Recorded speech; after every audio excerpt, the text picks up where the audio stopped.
Hi, 531 class, Dr. Hastings here. For the last week content, faculty role in the employment relationship, which is biased towards academia in this case, to which I'm aware most are in large healthcare systems and within their primary facilities that are large medical centers or sophisticated hospital realms with secondary and tertiary based level care. Um, and to which, within that setting, as I'd found out from talking to the supervisor of staff development in several different systems, including Lehigh Valley, St. Luke's, and Geisinger, I found out that most are running, of course, their education programs based on quality metrics, Magnet and Six Sigma and things like that, of course. And to where on this side, this element of being an educator, it's more the HR department that would be interfaced. But let's just say for this content, for chapters 4, and then briefly in chapter 9 for Smith, we are talking about academia and the implicit culture within academia that goes beyond the type of thing you just see in HR. Of course, academic facilities have HR departments, but it's the culture underlying these themes here in terms of this relationship in an academic setting that seems to predominate the way in which this material is articulated, of course. And that was primarily true for much of the content in Billings and Halstead as well, when we looked at more substantive course themes and curricular threads throughout this course. So this is just a passing thing. Why I did not create a DQ for this, why I didn't think this was a gradable material, more FYI for those who might want to go into academia in the future. So it is certainly a remarkable culture, and it's different than the types of environments that you're in now. And I don't mean to exclude Tracy being in a school district either. That's a unique culture and environment as well. Okay, so for this relationship, typically for getting hired, there is a detailed position announcement, a description. And best place to see these are at AACN web links. I provide some here that relate to faculty vacancies. Take a look. I think it's actually good to see how these get framed. And a lot of folks advertise through AACN in particular. Of course, academic agencies, just like your healthcare agency, may use headhunters, recruiting services to seek out candidates as well, let alone use their own talent acquisition departments that are an extension of HR. So you should develop a short list of institutions and think about your priorities relative to you're looking at academic settings for employment. Then typically in terms of the process, there's a phone interview, then progresses to a live interview. Smith did have in Table 4.1 some sample interview questions, and we usually have a standard formatted set here too. Teaching presentation, this is pretty much the norm then too, wherever I've worked, that there would be some type of 15-minute overview on a topic that the program chooses or you choose in terms of your preference. And then there's a live interview with all faculty that'll be providing those interview questions beyond an individual interview that might occur with a chair of a department. And then there's reference checks and a CV, of course, that need to be referred to as well. Okay, I know I cut off a little bit of that last bullet point there. In the hiring process, note here, there's different levels within instruction within a department. There are dedicated clinical faculty going year-to-year contracts. Of course, there's adjuncts that we run on more semester to semester. There are assistant professor faculty positions that are tenure or non-tenure track year-to-year contracts as well. Noting that, of course, an academic institution can terminate a contract at any time. You're probationary in the beginning, for sure. And even in those year-to-year contracts, there are some language that refers to, again, the ability to terminate a contract based on insufficiency in teaching duties. So associate professors are the ones who could attain tenure track, depending upon those tenure lines are offered out there in a department. They sometimes seem to be fairly frugal as an administration in facilitating those lines. But that's what tenure basically is, continuous employment.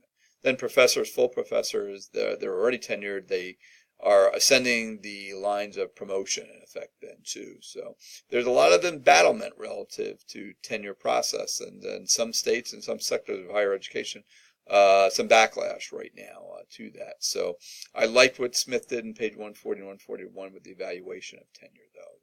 Really nice job in description. Evaluation of tenure is rigorous, in effect, then, too. There are a lot of steps to this, great evaluations, scholarship and research with 2 or more publications, and service that has to be provided. So there's multiple roles, hence that DQ question from last week. What would that look like for you? Here, that's considered. It's a whole portfolio package, in effect, then, too, which may look a little bit different from educators in a healthcare setting. Let's just say they certainly have multiple roles to fulfill and multiple duties, just the way in which this lays out. There's typically, for those who are tenured, there is tenure review, certainly for promotion, but for post-tenure review as well. So people still need to be productive. I think that impression that, oh, once people get tenure, they can kick back and be lazy, they get set for life. That's really not the case, in effect. So termination still, though, it's difficult to prove that sometimes. Substandard teaching, neglected duties are things that happen. I don't want to say they're common, because I don't think that they really are relative to people being let go or tenured relative to those kind of themes. The bigger theme for tenured faculty being released from an institution is a reduction in force. Colleges trimming back, and that's happening in public sector, let alone private, at this point. And of course, if there was a case of discrimination, as in the faculty member against colleagues or against students, I mean, certainly those kind of cases have merit, and there's precedent for that then as well. Those are fairly rare. Now, in terms of your conduct here, and your response and your posture, some individuals in the faculty relationship with the facility have cited discrimination in the past. Remember, that's a Title VII type of act. Again, people cannot be discriminated against by federal law on the basis of sex, race, color, national origin, or religion. So keep that in mind. The one I hone in on is age discrimination at my age. Think about, would that ever come up, or a question in terms of somebody like myself being let go. And I've seen it, of course, in the corporate world with a few peers of mine, actually, a few old buds from high school that's happened to. So it is something that happens, something to be aware of. So know your rights and know the entities that are involved in response and protection for this.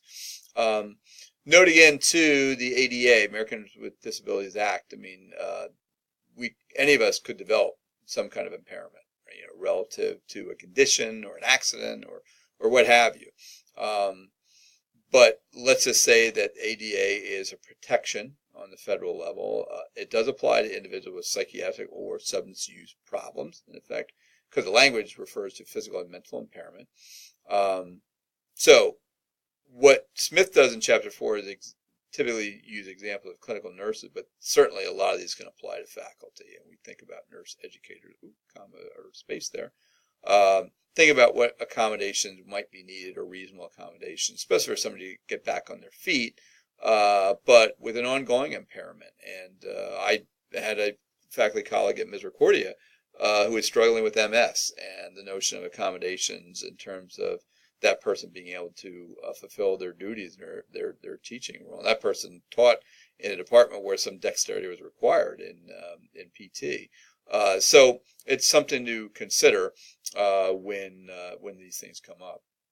Individuals, of course, who just need a short-term leave to address individual and or family issues, in effect, and should consider FMLA.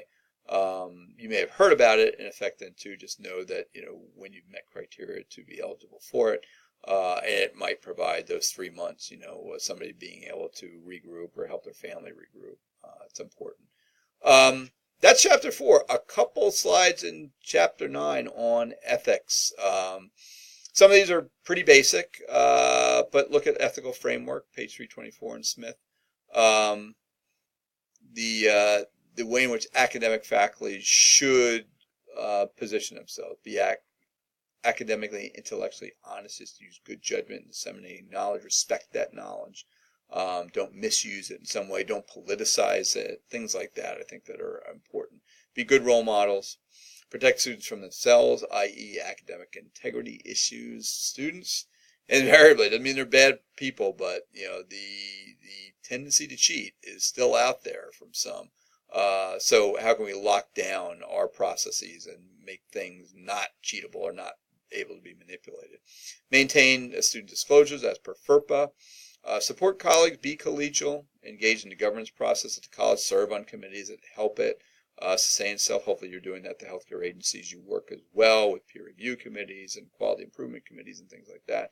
And just strive to be a good teacher and scholar. I think that's really important. So articulate those ethical aspirations to the ethical theories Smith refers to in 326 to 332. I think Smith does a nice job there. And then, just consider the professional ethical dimensions of faculty. You were bound ethically. I mean, we have the Nursing Code of Ethics, but think about this here in an academic setting, about the things that are the right thing to do. What would the prudent educator or nurse educator do? Mentor younger faculty is important. Treating students with respect. Prepare for teaching well and manage courses well. Okay, for clarity, in effect, then, too. Balance against fairness, evaluation, and grading. I think I've tried to do that in Nursing 531, but I am transparent enough to realize I probably had some disconnects in terms of getting acclimated here to the campus. There's a lot I hope I can do with the course, especially clarity with the assignments that were handed to me. I think that needs to be worked on. I've got to do that through committee, though. It's not something I can just do on my own. So there's challenges to do those things, but managing courses well and being clear is an important theme. For research, prepare and manage projects appropriately. I'm writing an IRB now, an IRB application. So in particular, protect human subjects and generate accurate results. Remember to be transparent about your data gathering and about your analysis and interpretation of the results. That's important and effective too. And then balance service against other priorities. I wish I could do service at the top of the list, but it really is on the lower end in terms of value added to the academic institution. So, all right. Well, I enjoyed referring to this content for a few minutes. I think I'm going to have another closing thoughts narrative that I'll record for a few days from now, actually, as we close out the course, in fact, then, to sort of elaborating on the email I'd sent out to that theme. So, but thank you for your attention, and I hope, again, everybody's having a great week.